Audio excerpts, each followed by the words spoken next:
The world was left in shock when legendary Hollywood star Gene Hackman and his wife, Betsy Orokowa, were discovered dead in their Santa Fe home, weeks after they had passed away. As authorities delved deeper into the case, they unearthed unsettling clues suggesting that someone had known about their deaths long before the world did. Suspicion quickly turned to Hackman's daughter, Leslie Ann. Could she have been involved in something far more sinister than anyone had imagined? What secrets was she hiding, and to what lengths would she go to keep the truth buried? The answers would prove to be more shocking than expected. The house was eerily silent. The front door was left slightly ajar, and stacks of untouched mail had piled up outside for weeks. A concerned neighbor, sensing that something was terribly wrong, finally called the police for a welfare check. Officers arrived expecting a routine inquiry, but what they found inside was anything but normal. Gene Hackman's lifeless body was discovered near the kitchen, slouched in an unnatural position. His sunglasses lay beside him as if they had simply slipped from his hands.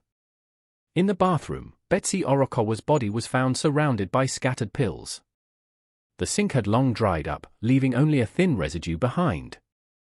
Strangely, there were no signs of forced entry, no blood, and no indications of a struggle. 2 of the couple's dogs roamed the house, seemingly unharmed, while a third lay dead inside its crate. But something was disturbingly off. The bodies were far from fresh. The skin had tightened over their bones, and decomposition had slowed to an eerie halt. It was clear that nature had already begun the process of mummification. The stale, unmoving air inside the house suggested that time had stopped weeks ago. Rotten food sat untouched on the counter. Yet, despite the eerie stillness, one alarming question loomed over the investigation: how had the deaths of 2 people, one of them a world-famous actor, gone unnoticed for so long? The breakthrough in the case came from an unlikely source: Gene Hackman's pacemaker.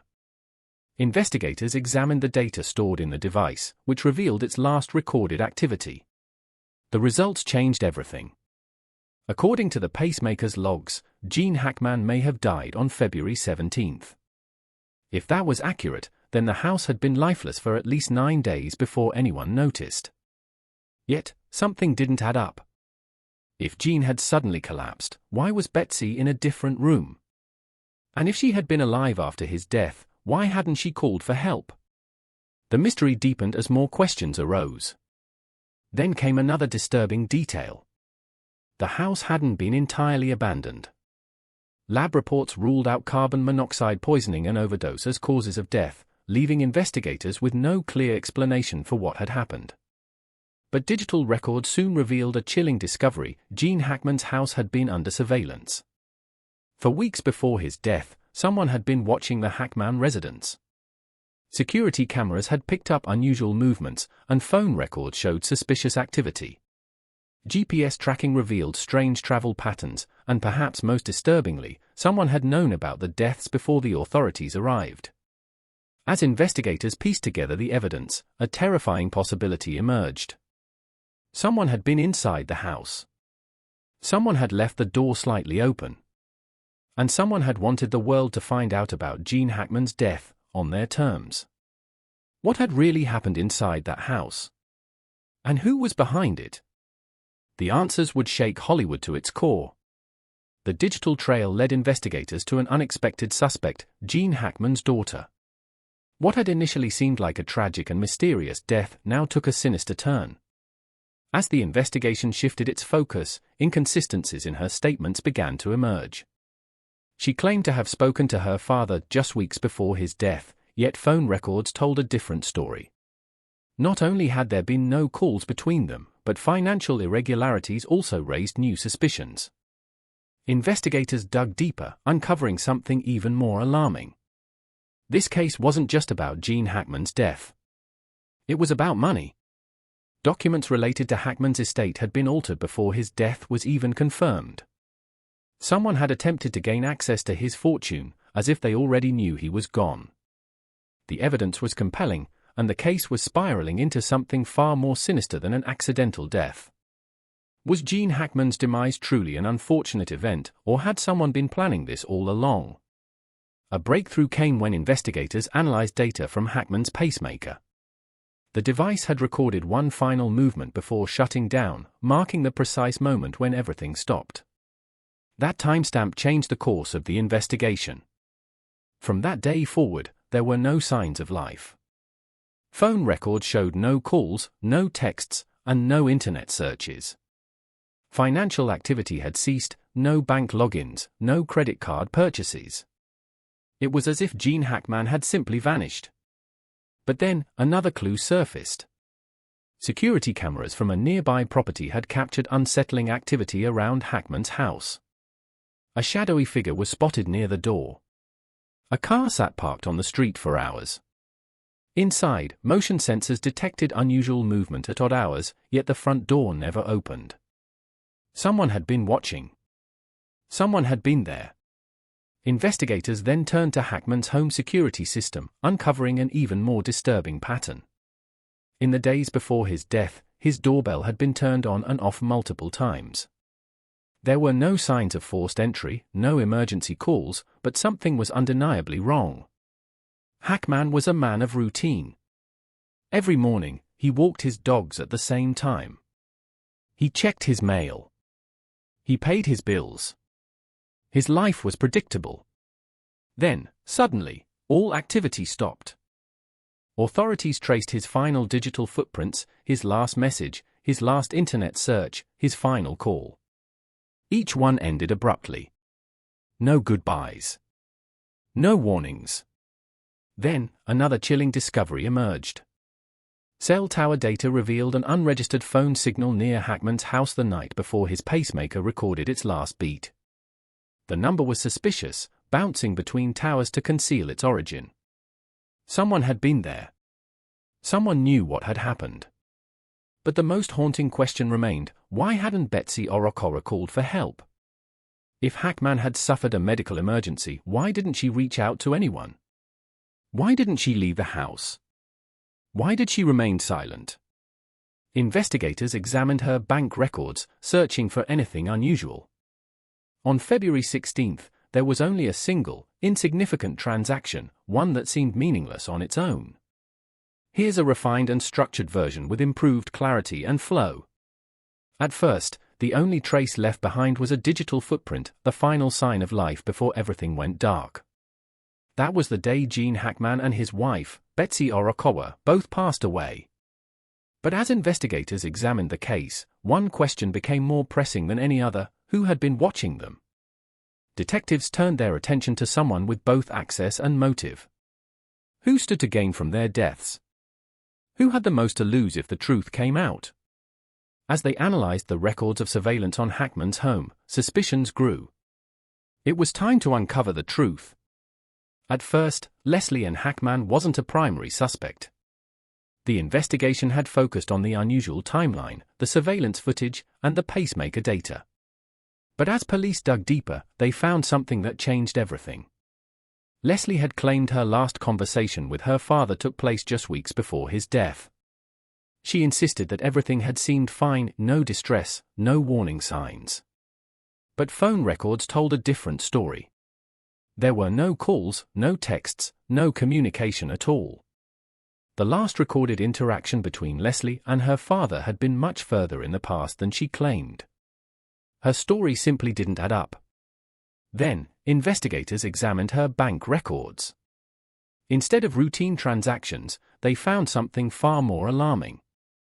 Leslie had been inquiring about her father's fortune before his death had even been confirmed. There were legal discussions about inheritance, financial activity tied to his estate, and unsettling questions raised at a time when no one outside the family even suspected Hackman was gone. And then there were the altered documents. Someone had accessed key financial records related to Hackman's assets. Critical details had been changed, and the timing was impossible to ignore. If these modifications were made before February 17, the estimated date of Hackman's death, then they weren't just suspicious. They were premeditated. Did Leslie know something others didn't? Had she been preparing for an event before it even happened? Her reaction only deepened suspicions. When confronted with the contradictions in her statements, she became defensive. She couldn't explain why there were no records of the calls she claimed to have made. She had no answer for the unusual financial transactions linked to her name. On the same day that Hackman's pacemaker recorded its final movement, discussions about his assets had taken place with a lawyer. Yet at that point, no one had publicly declared him dead. His absence had gone unnoticed for weeks, so why was someone already making moves on his estate? The net was closing in. If Leslie had been actively working to secure her father's fortune before his death was known, did that mean she had knowledge of his final days? And if so, how much had she been involved? Gene Hackman's death was no longer just a mystery. It had become something far bigger, a case of money, fraud, and deception. The evidence pointed to something far more sinister than a tragic accident. With each new discovery, the walls seemed to close in. The pieces of the puzzle were finally aligning, and soon, the police would uncover something that would change everything. A secret was waiting to be exposed. And once it came to light, there would be no turning back. When the autopsy results arrived, they didn't provide answers, they only deepened the mystery. Gene Hackman's body showed no signs of external harm. No bruises. No broken bones. No defensive wounds. There was nothing to suggest he had been attacked or involved in any kind of struggle. Betsy Orokowa's body told the same story. No marks, no injuries, no clear signs of foul play. The initial theory, carbon monoxide poisoning, was quickly ruled out. Authorities tested the air, gas lines, and every other potential source of exposure. Nothing. There was no indication that the couple had been silently poisoned by their own home. With that possibility eliminated, investigators were left with a chilling question: if it wasn't direct harm or environmental poisoning, what did kill them? No traces of pills. No barbiturates. No signs of an overdose. On paper, both Hackman and Betsy's systems were clean. But something wasn't right. As investigators combed through the house, they noticed a strange inconsistency. Some medications that should have been there were missing. Hackman had a history of heart problems. He had undergone medical procedures before and was on medication to manage his condition. But when officers searched the house, those prescriptions were nowhere to be found. This wasn't a case of misplaced bottles. If Hackman had run out, there should have been a record of a refill. There wasn't. If he had simply stopped taking them, leftover pills should have remained somewhere in the house. But there were none. Investigators began considering a disturbing scenario. What if Hackman's death wasn't the result of an external attack, but something far more insidious? What if someone had ensured he never got the treatment he needed? Neglect can kill just as surely as violence. The autopsy report suggested that if Hackman had been deprived of his medication, denied medical care, or left to deteriorate without intervention, the result would have been the same. No struggle. No sudden trauma. Just a slow, inevitable decline. Then there was Betsy. Her pills had been scattered around the bathroom counter. If she had been in medical distress, why hadn't she taken them? Why hadn't she called for help? Had she been too weak to act? Or had someone ensured she couldn't? The moment investigators realized the medication had vanished, everything changed. This wasn't an accident. This wasn't just negligence. The evidence no longer pointed to a tragic accident, it suggested something deliberate. The police had moved beyond investigating an unexpected death. Now, they were considering the possibility of a carefully orchestrated scheme. And at the center of that scheme was someone with everything to gain. Almost immediately after Gene Hackman's death, a battle over his estate erupted. His vast wealth, accumulated over decades in Hollywood, became entangled in legal disputes. But investigators uncovered something alarming: suspicious activity surrounding his assets had begun before he was even declared dead. When authorities examined Hackman's will, they found something shocking. Pages were missing. Crucial details had been altered. Someone had been tampering with legal documents before his death was officially confirmed. The paper trail led directly to Leslie Ann Hackman. She had been inquiring about her father's fortune long before his body was found. Her lawyers acknowledged that she had attempted to modify estate documents, but she had no legal authority to do so. Yet, records of transactions and paperwork suggested that someone had been preparing for the transfer of wealth well in advance. The timeline was impossible to ignore. Investigators pieced together the sequence of events. The will had been reviewed, altered, and submitted to a lawyer while Hackman was still missing.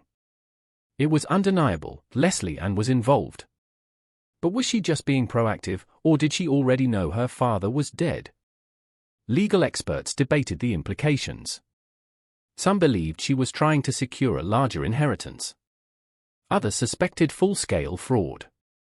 If she had been planning for her father's passing, what else had she been preparing for? As the missing documents, financial discrepancies, and inheritance disputes unraveled, the legal battle escalated. Prosecutors began building their case. The financial trail was undeniable. This wasn't just about estate rights, it was about deception, greed, and the length someone would go to claim a fortune. With too many red flags surrounding Leslie Ann, the investigation focused entirely on her. Authorities needed answers, so they placed her under 24-hour surveillance. Every move was tracked. Every phone call, email, and financial transaction was scrutinized. What they found was unsettling. Her bank records told a story she had kept hidden. Alerts signaled suspicious financial activity. Large sums of money had been transferred between accounts. Withdrawals had been made in small, carefully calculated amounts, just enough to avoid detection. Investigators combed through private emails and uncovered a disturbing pattern. Leslie Ann had been discussing estate matters with her lawyers before there was any public reason to do so. Officially, Gene Hackman was still alive at the time, yet she had already been inquiring about estate claims. It was as if she had been preparing for something she knew was inevitable. Phone records added even more damning evidence. The timeline showed that Leslie Ann had spoken with financial experts, moved assets, and attempted to accelerate legal proceedings, all while the world still believed her father was alive. Her actions only made sense if she was absolutely certain that he was no longer involved. The most incriminating discovery came from a forensic audit of her financial transactions. Large sums of money had been quietly funneled into private accounts. Some transfers were traced to offshore banks, making them harder to track. These transactions had started long before she should have had any legal access to her father's wealth. At this point, there was no room for speculation. Surveillance footage, financial records, and legal investigations all pointed to the same conclusion. This wasn't the case of a grieving daughter handling her father's affairs, it was a meticulously planned financial scheme. The evidence was undeniable.